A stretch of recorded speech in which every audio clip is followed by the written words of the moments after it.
ourselves available.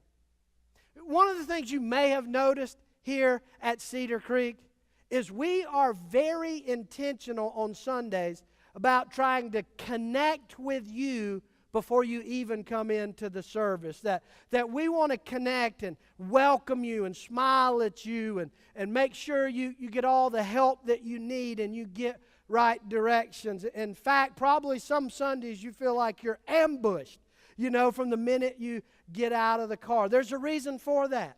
It is our desire to aggressively ambush you with the love of Jesus when you come to any of our campuses. We do that for a couple of reasons. One, we know that most people make up their mind about whether or not they'll come back to a church within the first 10 minutes of turning into your parking lot. And so before the service even starts, people are deciding whether they feel connected or feel Jesus' love or feel hope when they come here. And so that's why we're in the parking lots and on the steps and doing all the things that we do to greet people. But we also do it for another reason.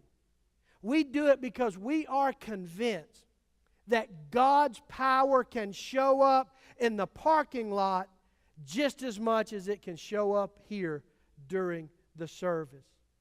That we believe that when we smile, when we're kind to people, when we're helpful to people, that is God's power and love flowing through us. That's why one of our greatest assets as a church are our Sunday morning volunteers.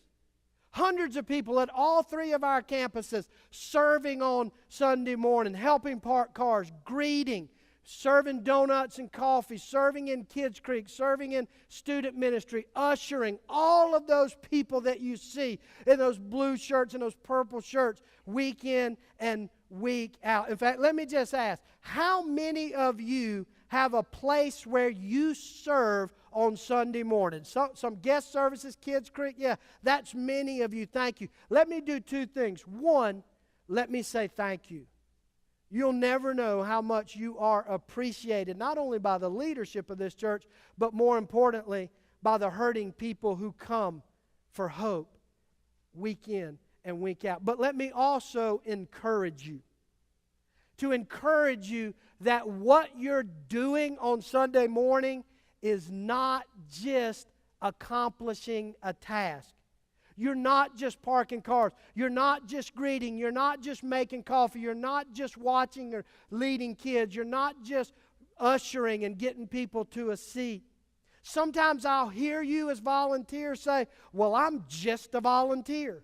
I'm just a volunteer. I'm just a greeter. I'm just an usher. I'm just a Kids Creek small group leaders. Stop saying that.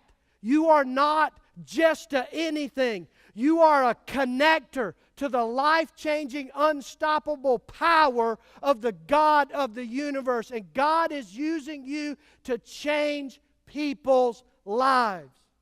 That's why we're here. But you got to be available. So can I ask you a question? Where are you making yourself available? Where are you looking for opportunities for God's power to flow through you?